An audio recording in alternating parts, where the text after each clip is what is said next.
Hello दोस्तों, नमस्कार दोस्तों, स्वागत है आप सभी का ऑनलाइन एडोफर स्टडी यूट्यूब चैनल पर। इस वीडियो में हम बात कर रहे हैं कई बड़ी और लेटेस्ट अपडेट के बारे में जो कि संबंधित है बड़े झटके को लेकर। योगी सरकार करेगी अब संविदा पे भर्ती। साथ ही अगर बात की जाए दिसंबर तक होने वाली 11 नई भर्तियों की एग्जाम डेट की अनाउंसमेंट कर दी गई है। 38,000 यूपी टीजीटी पीजीटी और नई प्राथमिक शिक्षक भर्ती के विज्ञापन के साथ साथ अगर बात की जाए परीक्षा पैटर्न के बारे में, साथ ही हम बात करेंगे 6,645 LT ग्रेड के बारे में जो कि फर्जी डॉक्यूमेंट्स के आधार पर दी गई नौकरी को लेकर। इसके अलावा और भी तमाम अपडेट हम कवर करेंगे। एक एक करके सारी अपडेट हम कवर करते हैं। चैनल को सब्सक्राइब करके बेल आइकन को दबा लें और वीडियो को लाइक कर दें, जिससे कि आपको रियल ऑथेंटिक जानकारी ऑनलाइन एडोफर स्टडी यूट्यूब चैनल के माध्यम से मिलती रहे। सीधे शुरुआत करते हैं पहली अपडेट के साथ। आगे बढ़ने से पहले हम बात करें UPSSC स्टेनोग्राफर एग्जाम 2025 की बेस्ट बुक के बारे में जो कि चक्षु प्रकाशन की है। ये बुक आप सभी के सिलेबस और पैटर्न को ध्यान में रखकर तैयार की गई, जैसा कि आप अपनी स्क्रीन पर देख सकते हैं। इस बुक के अंदर आप सभी को आपकी परीक्षा से संबंधित जो आपको सफलता दिला सके वो सारी की सारी चीज़ें मिलती हैं। यहाँ पर आप सभी को देखने के लिए मिलेंगे इससे संबंधित जो मोस्ट एक्सपेक्टेड क्वेश्चन जो आप सभी की परीक्षा के लिए सबसे ज़्यादा महत्वपूर्ण है। अगर आप इन क्वेश्चन को पढ़कर प्रिपरेशन करते हैं तो नौकरी की दूर नहीं। परीक्षा के अंदर पूछे जाने वाले तमाम क्वेश्चंस के साथ साथ आप सभी को प्रीवियस ईयर क्वेश्चंस भी मिल जाते हैं।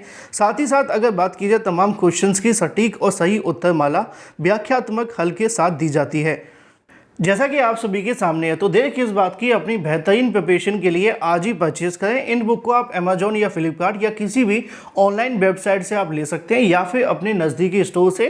सभी जगह ये बुक आप सभी के लिए ईजिली अवेलेबल है। लिंक मैंने आपको वीडियो की डिस्क्रिप्शन में दे दिया है, वहाँ से भी आप परचेज कर सकते हैं। और सबसे पहली जो अपडेट आप सभी को देखने के लिए मिलती है वो है यहाँ पे योगी सरकार के माध्यम से संविदा भर्ती को लेकर। जिनको नहीं पता संविदा भर्ती क्या होती है, आसान शब्दों में समझाने के लिए, जब आप अपना घर बनाने के लिए देते हैं तो लेंटर या किसी तरीके का काम कराने के लिए जो ठेका देते हैं ना, कि भाई आपका काम तब तक है जब तक ये मकान नहीं बन जाता। जिस दिन ये मकान बना उसके बाद आप कौन हम कौन हमें नहीं पता। यानी कि एक तरीके से ठेके पे मिली हुई नौकरी जिसमें एक समय सीमा तय होती है और उस समय सीमा के बाद में आपको हटाया दिया जाता है। गारंटी नहीं है कि आपको दोबारा रखा जाएगा या नहीं। यानी कि तकरीबन 11 महीने के लिए नौकरी दी जाती है। अब कुछ लोगों को तो काफ़ी लंबे समय के लिए मिल भी जाती है।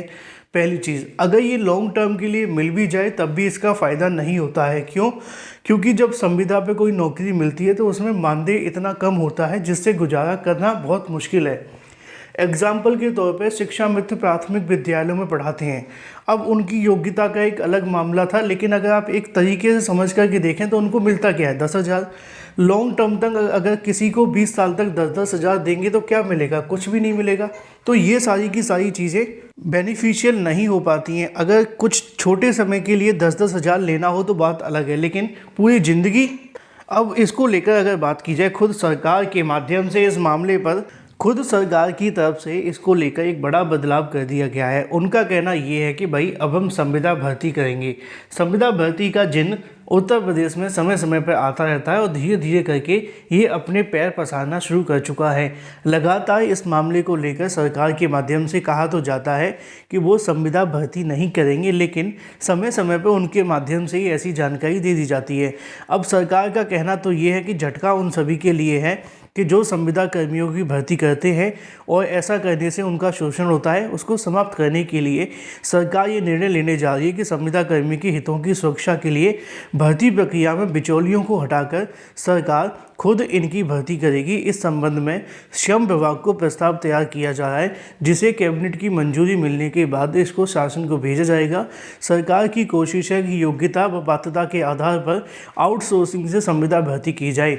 अब योग्यता और पात्रता की बात तो की जा रही है, लेकिन क्या योग्यता और पात्रता के अनुसार वहाँ वेतन मिलता है? क्या वेतन के साथ उनको समय दिया जाता है? तो इन सवालों के जवाब सरकार नहीं दे पाती है। फिलहाल मुद्दे की बात यह है कि इसमें अब ये होगा, और उत्तर प्रदेश में पहले से भी बहुत सारी आउटसोर्सिंग भर्तियां हो रही हैं। इसी के साथ अगर बात कर ली जाए उत्तर प्रदेश की एक ऐसी ही भर्ती के बारे में जिसको लेकर समय समय पर विवाद का विषय सामने आता रहता है, और वो है LT ग्रेड शिक्षक भर्ती। 6,645 पदों के लिए निकाली गई LT ग्रेड शिक्षक भर्ती के लिए यहाँ पे जो जानकारी सामने निकल कर आ रही है वो ये है कि फर्जी डॉक्यूमेंट्स के आधार पे इनको जो नौकरियाँ हैं वो दी गई हैं। अब इसके संबंध में आज ही के अलग अलग समाचार पत्रों के माध्यम से दी गई जानकारी के अनुसार उत्तर प्रदेश के बोर्ड के 5 बाबुओं पर केस कर दिया गया है, ये कहते हुए कि इन्होंने डॉक्यूमेंट्स वेरिफिकेशन में सही तरीके से कहीं न कहीं अपने कर्तव्य का निर्वहन नहीं किया।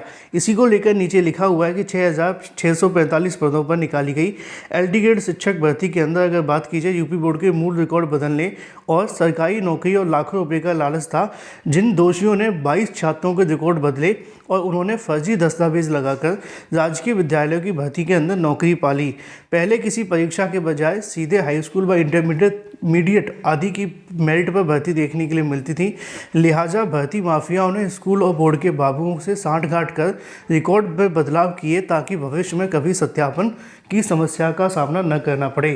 फिलहाल एलटी ग्रेड भर्ती को लेकर वैसे तो बहुत सारे विवाद थे और भर्ती परीक्षा हो जाने के बाद ही बहुत सारे विवाद हुए थे, लेकिन आज तक इसमें विवाद खत्म होने का नाम नहीं लिए। ये सच है कि भर्तियों में बहुत घोटाला होता है, यूपी की कोई भी भर्ती उठा करके देख ली जाए।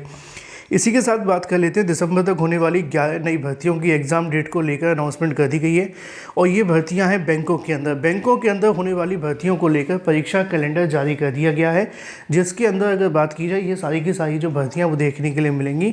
इसमें तकरीबन 11 भर्तियाँ हैं जिनका आयोजन किया जाएगा। जुलाई से लेकर के दिसंबर के बीच में इन परीक्षाओं का आयोजन होगा। जो भी संबंधित अभ्यर्थी अधिक जानकारी के लिए इसका स्क्रीनशॉट लेकर के पढ़ सकते हैं। चलिए बात कर लेते हैं अपनी अगली अपडेट के बारे में, जो कि संबंधित है 38,000 यूपी टीजीटी बिजली और नई प्राथमिक भर्ती को लेकर। अभी हाल ही में समाचार पत्रों के माध्यम से जानकारी देखने के लिए मिली थी कि यूपी टीजीटी बिजली और संबद्ध प्राइमरी विद्यालयों में 38,000 पदों पर भर्तियाँ देखने के लिए मिलेंगी। इसको लेकर जो विज्ञापन है जारी किया जाएगा और ये भी बताया गया था कि इनके लिए जो विज्ञापन जारी करने की समय सीमा है वो मार्च लास्ट या अप्रैल तक देखने के लिए मिलेगी। और जो मुझे जानकारी देखने के लिए मिली उसके मुताबिक इनके परीक्षा कैलेंडर को लेकर शिक्षा सेवा चयन आयोग के माध्यम से अध्याचन का इंतजार किया जा रहा है, फिर जारी होगा। लेकिन बड़ी अपडेट ये है कि इन भर्तियों को लेकर परीक्षा के अंदर एक बड़े बदलाव किए जाने की तैयारी की जा रही है, क्योंकि अभी तक टीजीटी बिजली भर्तियाँ परीक्षा जो हुई हैं वो पुराने पैटर्न के आधार पर हुई थी, लेकिन शिक्षा सेवा चयन आयोग के बनने के बाद परीक्षा के पैटर्न में कई तरीके के बदलाव देखने के लिए मिले हैं। और अब इसको लेकर ये बदलाव आपकी टीजीटी बिजली प्लस संबद्ध प्राइमरी भर्ती में लागू किया जाएगा। और जो मुझे जानकारी देखने के लिए मिली उसके मुताबिक शिक्षा सेवा चयन आयोग ने इस बदलाव को लेकर जो नियमावली वो ऑलमोस्ट तैयार कर ली है। प्राप्त जानकारी के अनुसार फरवरी के अंदर इस नियमावली को कहीं ना कहीं शासन को प्रस्ताव भेजा जाएगा और फिर शासन की कैबिनेट की मंजूरी मिलने के बाद इस नियमावली को लागू कर दिया जाएगा। फिलहाल ये थी कुछ बड़ी और लेटेस्ट अपडेट। मैं मिलता हूँ आपसे अगले वीडियो में। Till then take care, tata bye bye, thank you for watching this video.